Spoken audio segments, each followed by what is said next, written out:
CFC का क्या use है? वो जल्दी लिक्विफाइज हो जाता है, मतलब उसको प्रेशराइज करो तो इजीली लिक्विफाइड हो जाएगा। उसको कैन में प्रेशराइज फॉर्म में भरेंगे तो पहले के compress this makes them useful in refrigeration as a propellant, fire extinguisher in aerosol can and plastic form. तो देखो आपने सेंट भरा एक टीन कैन के अंदर, पहले फॉर एग्जांपल एक टीन कैन है, कैन में आपने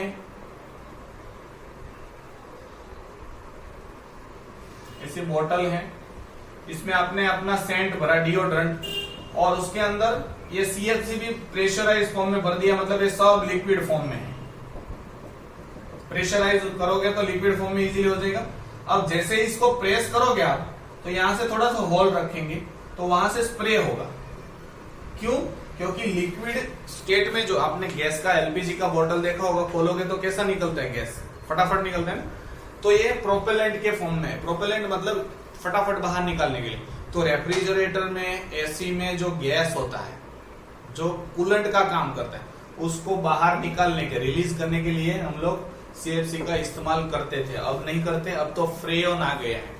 ठीक है, तो एरोसोल कैन, प्लास्टिक, सब में पहले क्या इस्तेमाल होता था? सीएफसी। फायर एक्सटिंग्विशर में भी तो कार्बन डाइऑक्साइड गैस भरा है, वो बाहर कैसे निकलेगा? तो उसके अंदर सीएफसी भी भरते हैं, तो सीएफसी फटाफट बाहर निकलेगा, तो साथ में कार्बन डाइऑक्साइड भी। तो आपने सेंट में देखा होगा, सेंट या ऐसा करते ना वो बर्थडे में, तो सीएफसी होता है, क्लोरोफ्लोरोकार्बन। अब नहीं यूज करते, पहले की बात कर रहा हूं। कॉमन सीएफसी के कुछ नाम हैं: dichloro difluoromethane, trichlorofluoromethane, methylene chloride, carbon tetrachloride, trichloroethane. आपने इसमें सब में नाम देखा होगा क्लोरीन, क्लोरो नाम है। तो क्लोरीन क्या करेगा? जब कोई भी गैस हो इसमें से, जब बाहर निकलेगा तो हल्का होता है, ऊपर चला जाता है, वहां पे यूवी रेज के प्रेजेंस में ये रिएक्शन होता है और क्लोरीन एटम अलग हो जाता है उस केमिकल से। ये देखो डाइक्लोरो डाइफ्लोरो, तो डाइक्लोरो डाइफ्लोरो में जब यूवी रेज गिरेगा तो डाइक्लोरो अलग हो जाएगा, क्लोरीन एटम अलग। अब ये क्लोरीन एटम क्या करेगा? इस प्रोसेस को, degradation of oxygen into oxygen, ये बढ़ा देगा। ये प्रोसेस कौन करेगा? क्लोरीन एटम करेगा। उल्टी प्रोसेस। ये फॉरवर्ड रिएक्शन कौन करता था? UV rays. अब ये उसको नष्ट, तो एक chlorine atom 1 lakh ozone atom का खत्म कर देता है उसको। ठीक है, और ये कैटलिस्ट के फॉर्म में काम करते हैं। कैटलिस्ट मतलब वो यूज अप नहीं हो जाएंगे, ये रिएक्शन कंटिन्यूस, क्लोरीन वहां पे रहेगा। लेकिन कुछ रिसेंट साल में ओजोन का जो भी डिप्लीशन था वो कम हुआ, ऐसा लग रहा है, फोटोग्राफ्स आए हैं, क्योंकि सीएफसी या ओजोन डिप्लीटिंग जो भी सब्सटेंस है उसका यूज रिड्यूस हो गया, बिल्कुल बैन कर दिया गया। CFC are very stable compound and accumulate in the upper atmosphere where they react with ozone। तो CFC ऊपर जाता है, हल्का गैस है तो ऊपर चला जाएगा और वहां पे वो ओजोन के साथ रिएक्ट करके, ozone is very reactive element and it oxidize CFC। In doing so ozone is converted into oxygen. ये ओजोन को ऑक्सीजन में कन्वर्ट करने का काम करते हैं। तो ozone plus CFC, oxygen plus oxidation product. Next is nitrogen monoxide भी है, तो वो भी क्या करेगा? नाइट्रोजन मोनोक्साइड है, देखो तो ozone plus nitrogen oxide.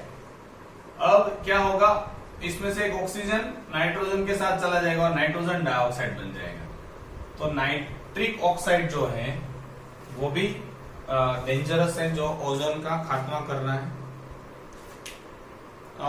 Ozone hole, ozone hole actually technically ऐसा होल नहीं है, लेकिन जो थिकनेस होनी चाहिए ओजोन लेयर की वो कम हो गई है।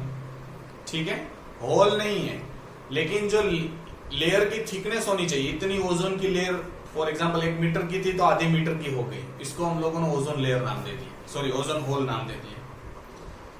Reason where ozone depleted amount, such region is mark with the thinning of ozone layer in high latitudes. It is present particularly over Antarctica and over Arctic region. Antarctica और Arctic region पे ozone layer का जो thickness है वो कम हो गया है। In uh such a region the total ozone amount is less than 220 Dobson unit. वहां पे 220 डेप्सन यूनिट से भी कम हो गए हैं। डेप्सन यूनिट मैंने आपको पहले ही बता दिया, थिकनेस ऑफ ओजोन मेजर करने के लिए हम लोग इस्तेमाल करते हैं। सो इससे क्या होगा, वहां पे यूवी रेज फटाफट आ जाएंगे, अर्थ पे आएंगे, it create a high risk. इसकी वजह से क्या होगा, ज्यादा यूवी रेज आएंगे तो skin cancer, global warming, ozone depletion is caused by some ozone depleting substance. नाम याद रखना, chlorofluorocarbon, hydrofluorocarbon, carbon tetrachloride and methyl chloroform. तो ये सारे जो क्लोरोफ्लोरोकार्बन है वो ओजोन डिप्लीशन सब्सटेंस के नाम से जाने जाते हैं। ये वर्ड भी याद रखना।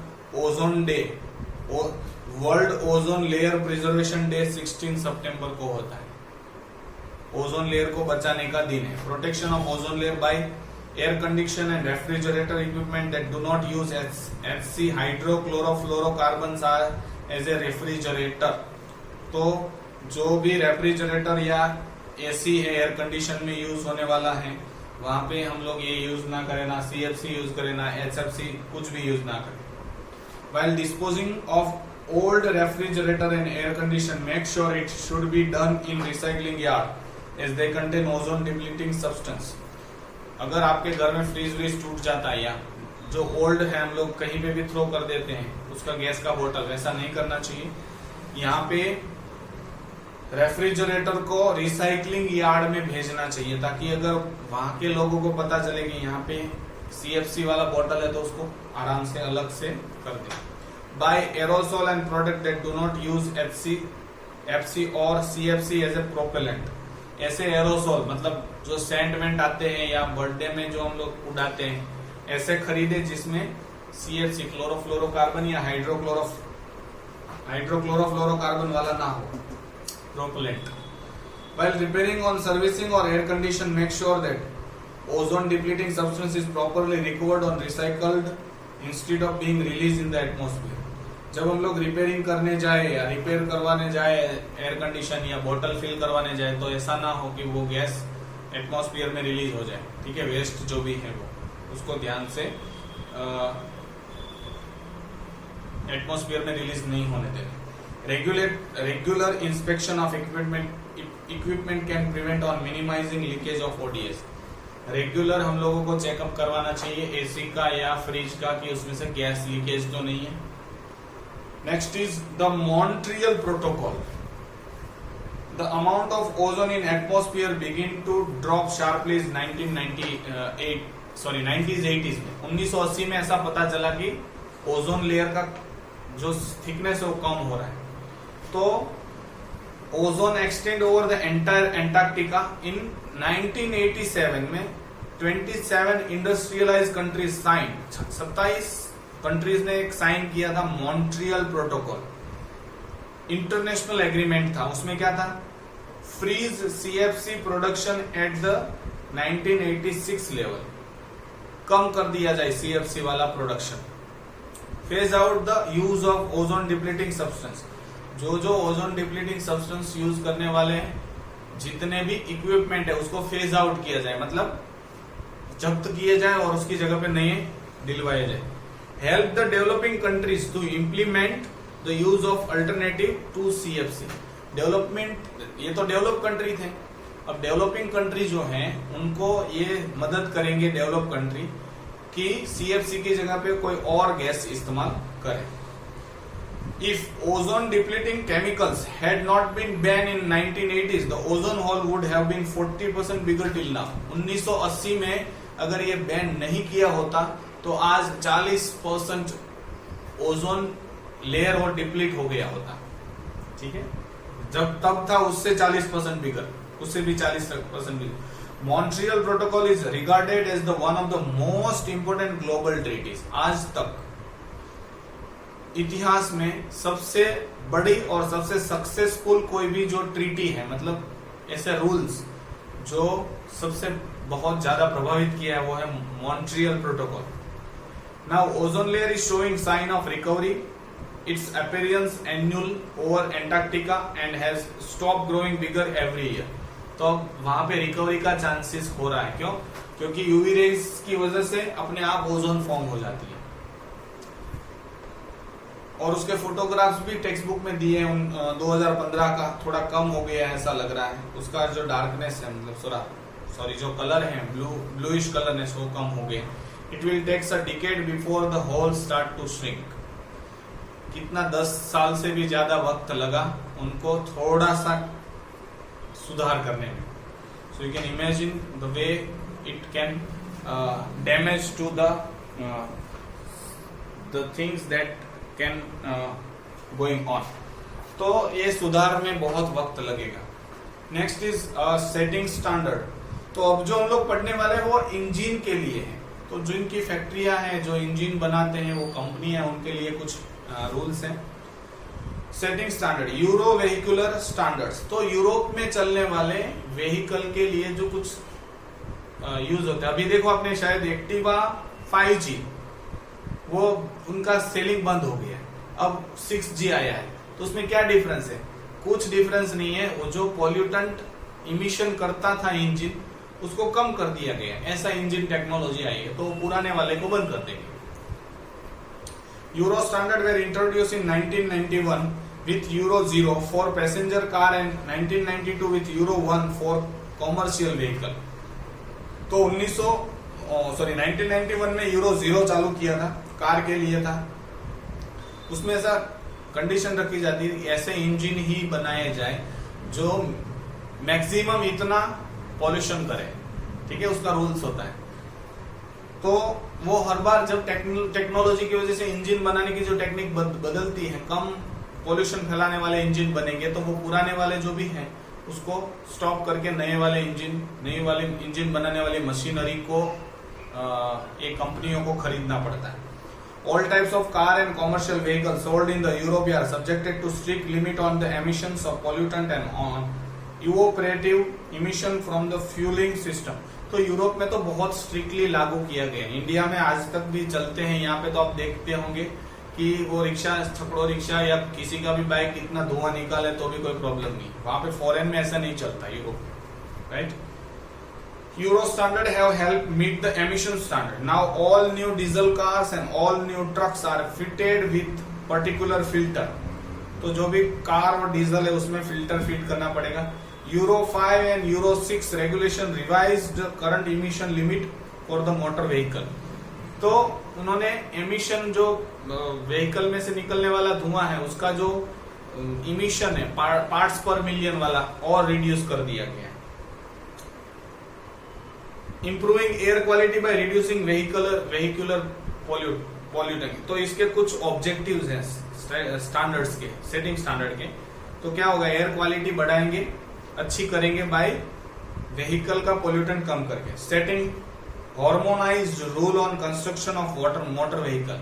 ऐसे रूल बनाएंगे जिसमें मोटर व्हीकल कंस्ट्रक्शन की जाएगी वो थोड़ी अच्छी होगी। Setting The next stage of emission limit value for the passengers car and commercial vehicle in a cost effective way। तो इस तरह से इमिशन की लिमिट नक्की की जाती है कि इतना इमिशन करना चाहिए इंजन, इससे ज्यादा नहीं करना चाहिए। शायद आपको पता है PUC, पोल्यूशन अंडर कंट्रोल, अभी तो ऐसा ही चलता है इंडिया में, फॉरेन में स्ट्रिक्टली लागू होता है। अगर थोड़ा सा भी धुआं आपकी बाइक में से निकलता हुआ दिखाई दिया और किसी ने फोन कर दिया कि ये नंबर वाली बाइक में से धुआं निकल रहा है ज्यादा, तो आपकी बाइक को लेके जाएंगे और उसको तोड़ देंगे, आपको नई खरीदनी पड़ेगी। Euro norms define the maximum limit of pollutant a vehicle can emit. Euro जो भी रूल्स हैं वो लिमिट नक्की करते हैं, वो डिसाइड करते हैं कि ये इंजन कितना पॉल्यूटेंट इमिट करना चाहिए, इससे ज्यादा नहीं करना चाहिए। अगर कर रहा है तो नहीं चलेगा। If a vehicle emit more than this limit, it cannot be sold in Europe। इससे ज्यादा अगर पोल्यूशन कर रहा है तो यूरोप में नहीं बेच सकते, इंडिया में बेच सकते हो भाई, कभी भी आ सकते हो। भारत स्टेज व्हीकल, वहां पे क्या होता है, एक स्टेज लागू हो गया, उसके बाद वो जो पुराने वाले जितना भी प्रोडक्शन है वो सब आपको तोड़ देना पड़ेगा। इंडिया में क्या है, देखो 5G वाला मैं अभी बोल रहा था ना, वो 12,000 सस्ती बाइक मिल रही थी लॉकडाउन के पहले। तो लोगों ने क्या किया, 12,000 सस्ती ले लो। कंपनी ने क्यों ऐसा किया, क्योंकि उसको पता था 1 महीने के बाद ये तो कचरा हो जाएगा, फिर वो बेचने नहीं देगी गवर्नमेंट का। मुफ्त में देनी हो उससे अच्छा है 12,000 कम प्राइस में दे दी। भारत स्टेज व्हीकुलर, तो हम लोग भी यूरो स्टैंडर्ड है उसी को फॉलो करते हैं। Bharat stage emission standard are emission standard instituted by the government of India to regulate the output of air pollutant. तो हम लोगों ने भी उनकी ही कॉपी की है। तो गवर्नमेंट ने रेगुलेट किया है आउटपुट ऑफ एयर पोल्यूटेंट, कितना एयर पोल्यूटेंट होना चाहिए वो स्टैंडर्ड डिसाइड किया है। The standard and the time limit for implementation are set by the Central Pollution Control Board. इसको किसने नक्की किया है? CPCB, that is Central Pollution Control Board, एक इंडिया का मिनिस्ट्री है, मतलब एक पूरा डिपार्टमेंट है, environment and forest and climate change, उसके तहत इन्होंने स्टैंडर्ड नक्की किया है। हम लोगों ने कॉपी कर दिया है यूरोप का, और कुछ नहीं है। The standards are based on European regulation, Euro standard के बेस पे ही हम लोगों ने रूल्स बनाए, खुद का तो कुछ आता ही नहीं हमको।